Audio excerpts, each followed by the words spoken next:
What's up, agents, and welcome back to another Division video where we've just found out something really interesting that potentially is a secret that we have not found yet, or maybe a clue for future content that is coming, and you can get ready for it right now. Don't forget to like, share, comment and subscribe, and let's get straight into it. Right, so there's a whole bunch of things that I'm going to cover in this video, but first of all I'm going to cover off what we've just talked about in the Twitch chat and YouTube chat about bounties. So if you go into your bounties and have a quick flick through them, I've got this daily bounty here that's called Wall Street Company. And as you can see, it's going to give me 3 of these keys. Now, it seems to only come from daily bounties. We did a public execution, got a heroic bounty, and that would not go in to reward us any keys. But it also seems random which dailies are going to drop them. Because on my main character, I only had 1 daily that would give me keys. This is my secondary character, and it's got 2 characters, 2 bounties that will yield keys. You can see 3 here. It always seems to be 3, and it always seems to be a challenging bounty so far as well.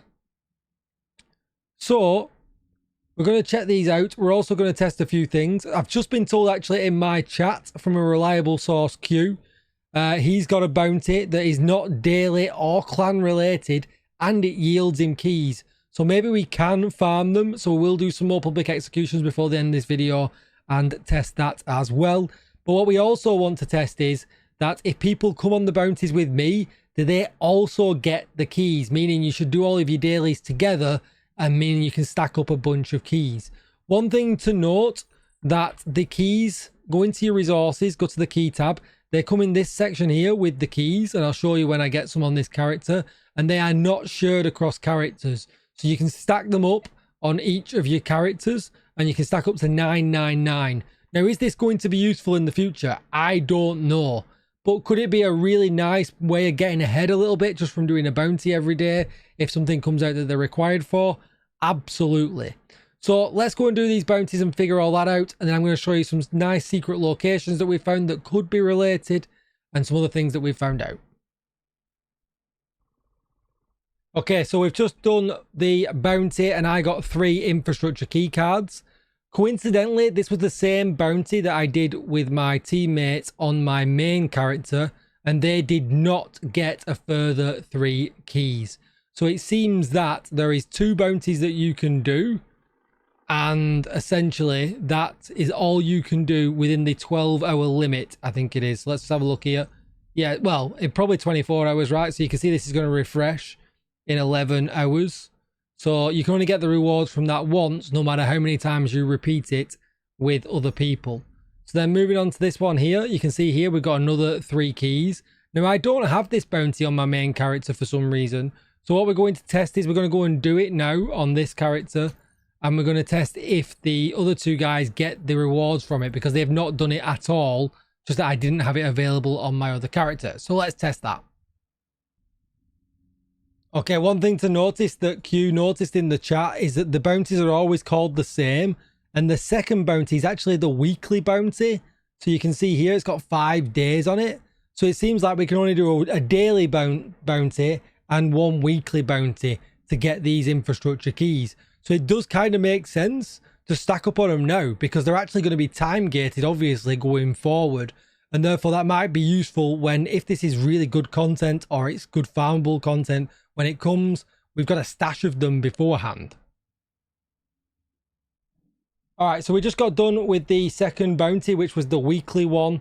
And as you can see here from my resources, I've now got 6. My teammates, again, did not get any extra keys. In fact, the bounty, when they clicked on it, actually told them that they weren't part of my clan and they weren't going to get any rewards, which is weird because they were part of my clan.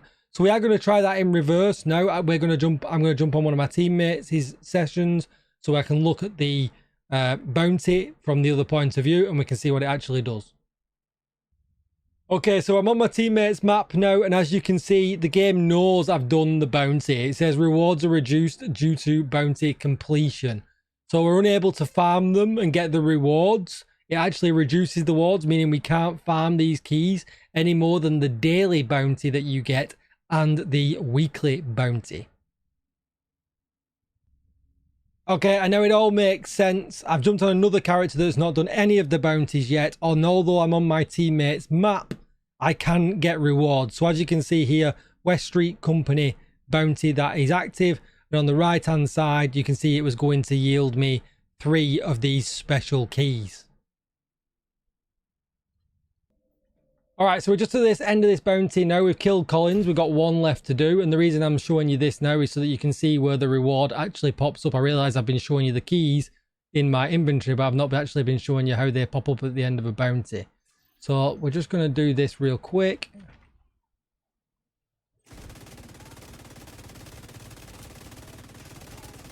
Oh, look at that streamer look again.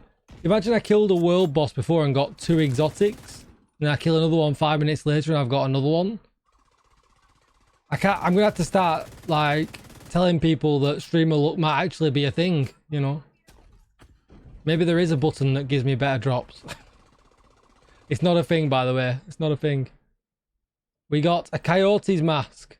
We'll take it for an exotic component.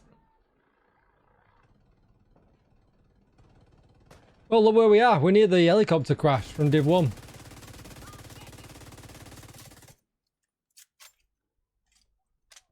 And there's the boss. So let's just kill him real quick.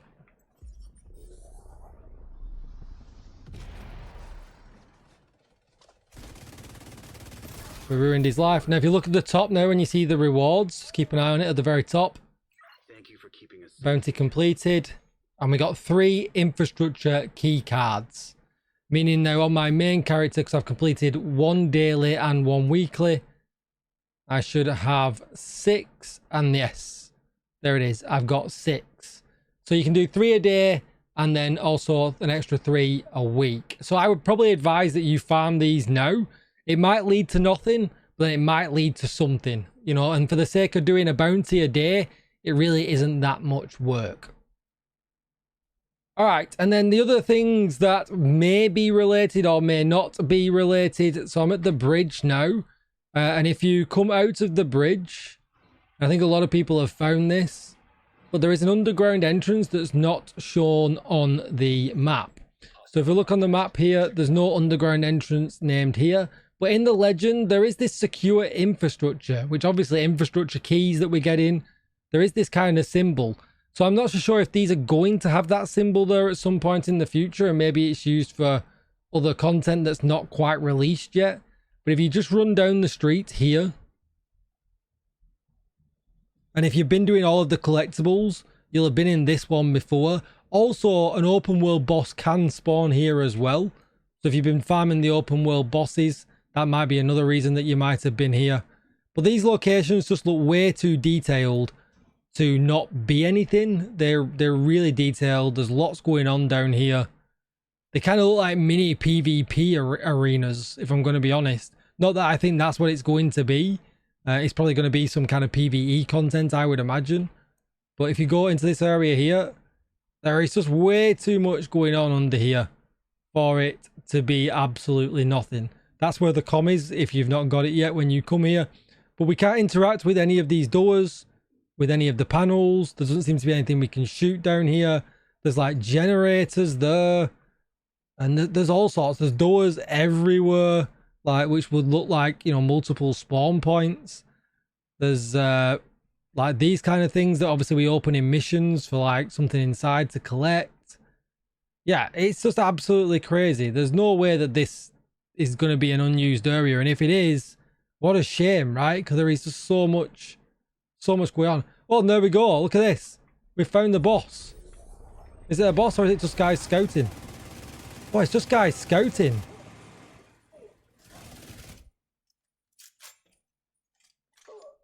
How weird.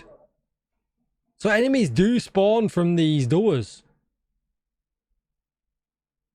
Now that is interesting. So let's now go over to this one over here, because there is a second area that you can do exactly the same in. So we spawn here, so you can see where we are on the map. It's just here. Thanks to Retro and Tech for showing me this one. I had not seen this one before. But if you go into the coffee and bagel shop, You can't get any coffee and bagels, but you can, however, go in and there's another way down that leads to another very, very similar place than the last one. And my chat are currently just watching me as I'm recording this are saying they maybe think like it's like a horde mode area or something like that. That's what Alpine's saying. Maybe like the Chinese version, the Chinatown area that they've got. Flip thinks it's going to be like the pier from Division 1. So there's definitely some interesting ideas. But then this is this area. I'm losing my voice. Again, you know, similar kind of setup. Lots of doors everywhere. There was nothing in this one to actually collect. But there is like Riker's crosses. Lots of kind of things that you'd be able to press. Some kind of computer code going on over here. And again, you know, like I said, looks like a mini PvP area, but I very much doubt that it would be. But, you know, there's doors. And then for this one, there is a second exit for this one. And Q from my chat did mention before, in both of these areas, you would have to fight your way through to kind of exit. So, yeah, super, super interesting. So, one thing we do want to check that was just brought up by Elitus in my chat was, are these bounties exclusive to Brooklyn? So, I didn't check that. I'm not group leader of this group, so I'm just going to have to just drop out just for a second. And we're going to go back to DC, and we'll go to New York, and we'll just check there's no infrastructure keys showing up in any of them ones as well. Because then that could be even more interesting. Maybe this is content coming across all areas of the game and not just Brooklyn, which would be even more interesting. But I'm definitely interested to know what you guys think. As always, I want you to let me know in the comments down below. If you could hit this video with a like, I would love to get to 100 likes. 200 would be a dream. I would really appreciate it. So let's just have a quick look here. So we've got bounties. So there's no keys on this. So is it, can we find no keys on that one? So these ones have got timers. No keys. No keys there either. None of them have got timers, so I very much doubt any of them have got keys. It definitely looks restricted to ones with timers. Yeah, okay. So it's pretty safe to say that they are exclusive to Brooklyn. So yeah, who knows what it is? I would love to know what you think down below. Zane said maybe they scrapped missions. I would hope not, because them areas are absolutely insane. But that is going to be it for the video. I can't wait to read your ideas down below in the comments. As always, thank you for all your support, agents. I love you loads. Don't forget to like, share, comment, and subscribe. Thank you for watching, and I will see you in the next one. Bye-bye.